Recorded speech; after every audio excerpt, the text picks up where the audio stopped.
വലിയ വാഗ്വാദങ്ങൾ? ഒന്നുമില്ല ഞങ്ങള്, ഞാൻ അവർക്ക് ചെറിയൊരു മോട്ടിവേഷൻ ക്ലാസ് കൊടുക്കുമായിരുന്നു. എന്തൊക്കെ ഞങ്ങളെ വിശേഷങ്ങൾ? ഒക്കെ ഒന്നും വേണ്ട, നിനക്ക് പറയാനുള്ളത് പറഞ്ഞു. എന്നാ പറയട്ടെ. ആന്റി നാളെ ഡിസ്ചാർജ് ആവാ ഹോസ്പിറ്റലിൽ നിന്ന്. പ്ലാസ്റ്റർ കട്ട് ചെയ്ത ശേഷം ഫിസിയോതെറാപ്പി ഒക്കെ ചെയ്തായിരുന്നേ. ഇപ്പൊ കട്ടിച്ച് നടക്കാം. നടക്കട്ടെ. നിങ്ങൾ അതല്ല സംഗതി, ആന്റി ഒരു വീട് റെന്റിന് എടുത്തിട്ടുണ്ട്. ഇപ്പൊ ഹോസ്പിറ്റലിൽ നിന്ന് നേരെ അങ്ങോട്ട് പോകുന്നേ. വളരെ നല്ലത്. ഒറ്റയ്ക്കൊക്കെ ജീവിച്ചു പഠിക്കട്ടെ. അങ്ങനെ അതൊന്നും അല്ല പ്രധാന സംഭവം. അച്ഛനും കൊച്ചനും അത് സമ്മതിക്കത്തില്ല. അവർ നാളെ ആന്റിയെ ബലമായിട്ട് ഇവിടെ കൊണ്ടുവന്ന് വിടാൻ ഒരു പ്ലാനിങ് ഉണ്ട്. ഓ, അത്രയ്ക്കൊക്കെ ധൈര്യം വന്നോ പൊന്നാങ്ങളവർക്ക്? ഇങ്ങോട്ട് കൊണ്ടുവന്നാലേ എന്താണ് അതിന്റെ അഭിപ്രായം? ശരിയാവോ? അതോ കലാപകേന്ദ്രമാവോ ഈ വീട്? ഒരു ഗ്യാരണ്ടി ഇല്ല അവൻ. ഈ ആന്റി എങ്ങനെ പെരുമാറുന്ന ആർക്കും അറിഞ്ഞൂടാ. ഞാനെങ്ങനെ പെരുമാറുന്നല്ലേ ആദ്യം ചിന്തിക്കണ്ടേ? അതെ, അതാണ് ഞാൻ വന്നത്. അങ്ങളുടെ സ്റ്റാൻഡ് എന്താണെന്നറിയാൻ. എന്നെ നോക്കണ്ട, നിങ്ങൾ ഇഷ്ടം പോലെ ചെയ്തോ. രണ്ട് കാര്യങ്ങൾ മനസ്സിൽ വെച്ചേക്കണം. ഒന്ന്, അലീനെ ഈ വീട്ടിൽ നിന്ന് ഒഴിവാക്കുന്ന പ്രശ്നമേ ഇല്ല. രണ്ട്, വൈജയെ ഇനിമേലിൽ എന്റെ ഭാര്യയായിട്ട് കണക്കാക്കിയില്ല.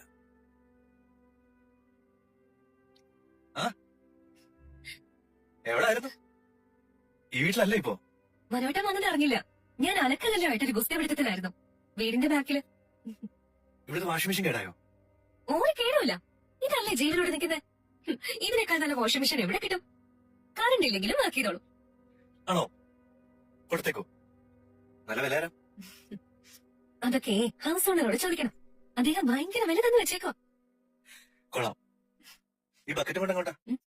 മോളിക്കൊണ്ടേ വിരിച്ചിടാന്ന് വിചാരിച്ചിട്ടാ. ഇനിയിപ്പോ എവിടെ ഇരിക്കട്ടെ. മനുവിന് എന്താ കുടിക്കാൻ? ചായ, ജ്യൂസ്? ഒന്നും വേണ്ട മോളെ, നീ ഇവിടെ വന്നിരിക്കേ. എനിക്കൊരു കാര്യം പറയാനുണ്ട്. നീ എവിടെ പോണു? അവിടെ ഇരിക്കേ. ഞാൻ എന്നതിനെ കട്ടോറുമ്പാവുന്നേ?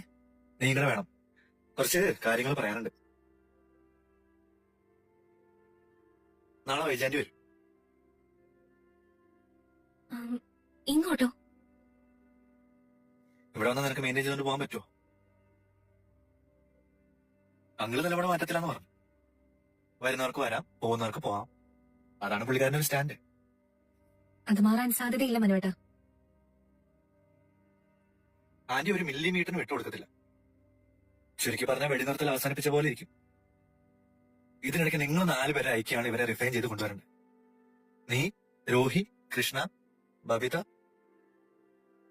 നിങ്ങൾ ഒന്നിച്ചിരുന്ന അവർക്ക് വലിയ വോയിസ് ഉണ്ടാവത്തില്ല. എന്നെ കൊണ്ട് കഴിയുന്ന പോലെ ഞാൻ അഡ്ജസ്റ്റ് ചെയ്യാം. അച്ഛനും കൊച്ചും ആന്റി അറസ്റ്റ് ചെയ്ത് കൊണ്ടുവരുന്ന പോലെയാണ് ഇവിടെ എത്തിക്കുന്നത്, ബലം പ്രയോഗിച്ച്. അതുകൊണ്ട് എന്താ ഗുണം? ആങ്ങളുമായി പോയി കഴിയുമ്പോ മാഡം സ്ഥലം എടുത്തില്ലേ? പിന്നല്ലാതെ. വാടക വീടെടുത്ത് 3 മാസത്തെ വാടക അഡ്വാൻസ് കൊടുത്ത് വെച്ചേക്കുക. അമ്മ നിൽക്കത്തില്ല ഇവിടെ. ഇതാണ് സിറ്റുവേഷൻ. അലീനക്ക് എന്ത് തോന്നുന്നു? നോക്കാം. എല്ലാരും സഹകരിച്ചാ ചിലപ്പോ സാധിച്ചേക്കും. രണ്ടിലൊരാള് പോയേ പറ്റുമെന്ന് തീർച്ചപ്പെട്ട ഞാനങ്ങ് പോയേക്കാം. അതുകൊണ്ട് പ്രശ്നം തീരത്തില്ല അലീന. ഇതെല്ലാം കൂടി മെഴുകു പോലെ ഉരുക്കി ചേരണം. എനിക്ക് തോന്നുന്നില്ല ശരിയാവൂന്ന്. നിനക്ക് പോണോ അമ്മയുടെ കൂടെ? ഞാൻ പോകാതിരിക്കാം. അലീനയുടെ ഒപ്പം നിൽക്കണം, പറ്റുമോ?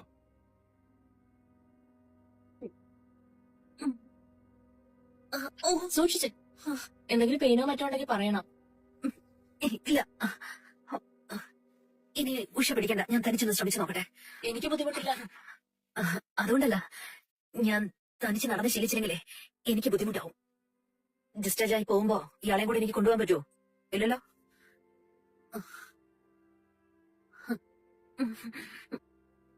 ഓ,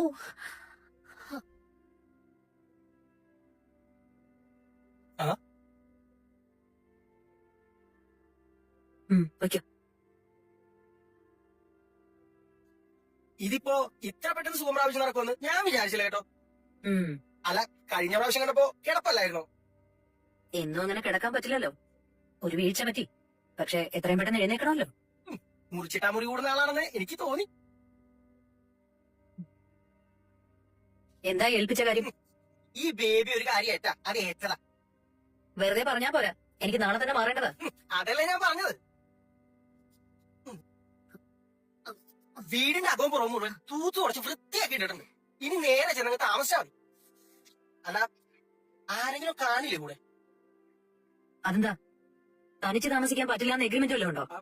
അല്ല, ഭർത്താവും മക്കളൊന്നുമില്ലാതെ തനിച്ച് താമസിക്കുന്നു പറഞ്ഞാ എന്താ ആകാശം ഇടിഞ്ഞു വീഴുവോ? ഒരു കുഴപ്പമില്ല, പോവാൻ നോക്ക്. എന്തെങ്കിലും ആവശ്യമുണ്ടെങ്കിൽ ഞാൻ വിളിച്ചോളാം. ഓ ശരി. അപ്പൊ ഞാൻ അച്ഛൻ ചെയ്തെന്തായാലും നന്നായി. ഇല്ലെങ്കിൽ എന്തുമാത്രം മുട്ടി വിളിക്കണം ഒന്ന് തുറക്കണമെങ്കിൽ. കിടപ്പായിട്ട് നല്ല ലക്ഷണമല്ലല്ലോ. ചേച്ചി ഒന്നും കഴിച്ചിട്ടില്ല ചേച്ചി. ഇനി ഇത് ഇവിടെ വെക്കണ്ട മോളെ, താഴോട്ട് കൊണ്ടുപോയിക്കോ, എല്ലാം തണുത്തു പോയില്ലേ.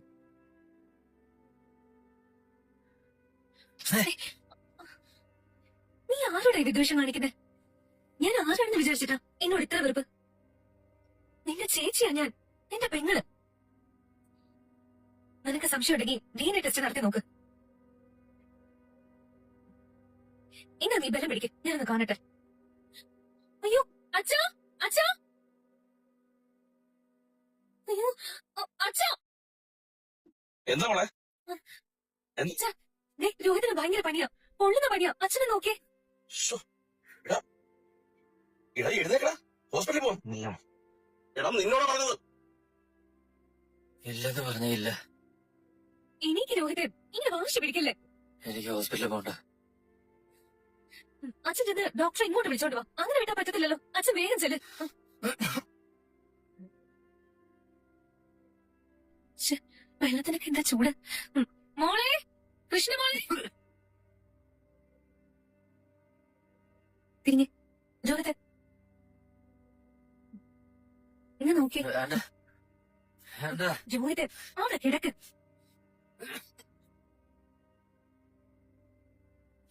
അയ്യോ അടങ്ങി കിടക്ക്. ദേ ആര് വെച്ച് തരാം, ഞാൻ പറഞ്ഞില്ലെന്ന് വേണ്ട. കളിക്കുന്നോ? അതുപോലെ കിടക്ക് രോഹിത്. എന്താ ചേച്ചി വിളിച്ച? മോളെ കുറച്ച് ഐസ് ക്യൂബ്സ് എടുത്തുണ്ടോ? വേഗം ചെല്ല്. അച്ഛൻ കാറെടുത്ത് പുറത്തോട്ട് പോയില്ല ചേച്ചി. എങ്ങോട്ട് പോയതാ? ഡോക്ടറെ വിളിക്കാനാ. ഞാനിപ്പോ വരാവേ. ഷോ തൂവാല ഉണങ്ങിയല്ലോ. ഓ എന്ത് ചൂടാ ഇത്. ചേച്ചി ഡോക്ടറെ ഇന്ന് വരൂ. ട്രിപ്പ് വേണ്ടി വരുമോ? അതെടുക്കാൻ വിട്ടുപോയി, ധൃതി പിടിച്ചിറങ്ങിയതല്ലേ. സാറില്ല, കടുത്ത പനിയും ചുമയുണ്ട്. നമുക്ക് നോക്കിയിട്ട് വേണമെങ്കിൽ ഹോസ്പിറ്റലിലേക്ക് കൊണ്ടുപോവാ. ആ, അതായിരുന്നു നല്ലത്. വരൂ ഡോക്ടർ. അലീന എന്തി അവളെ? മേളുണ്ട്. ശ്വാസം വലിച്ചുവിട്. ഹോസ്പിറ്റലിലോട്ട് കൊണ്ടുപോകാൻ പറ്റില്ലേ? കൊണ്ടുപോവാം. ഇല്ല ഡോക്ടറെ, പേഷ്യന്റിന് അത് ഇഷ്ടമല്ല. ഇത് വൈറൽ പനിയാണ്, സൂക്ഷിക്കണം. ഞാനൊരു ഇഞ്ചക്ഷൻ എടുക്കാം. ആന്റിബയോട്ടിക് കഴിക്കണം 6 ദിവസം. ആ. കുറച്ച് ചൂടുവെള്ളം തരാം. മോളെ, കൃഷ്ണേ, മോളെ ആ കെറ്റില് കുറച്ച് വെള്ളം തിളപ്പിക്കൂ. എന്നിട്ട് ഫ്ലാസ്കിൽ എടുത്തോണ്ട് വാ. ആ ഇപ്പൊ വരാം ചേച്ചി. കുടിക്കാൻ ചൂടില് ഒരു ഗ്ലാസ്സിൽ 100 മില്ലി മതി. ആ മതി മോളെ. ഇത് കുടിക്കേ. ഇത് കുടിക്കേ. ഒന്ന്, അലീനെ അവിടുന്ന് പറഞ്ഞയക്കാൻ പറ്റത്തില്ല. 2, വൈജയന്തി ഇനി ഒരിക്കലും ഭാര്യയായിട്ട് അംഗീകരിക്കാൻ സാധ്യമല്ല. ഇപ്പൊ കൈയോടെ പിടിച്ചല്ലോ വെള്ളം തരാം. മെഡിസിനൊക്കെ എന്തി? വിഷമിക്കാൻ മാത്രമൊന്നും ഇല്ലായിരിക്കുന്നേ. അല്ലെങ്കിൽ പറയാതിരിക്കോ?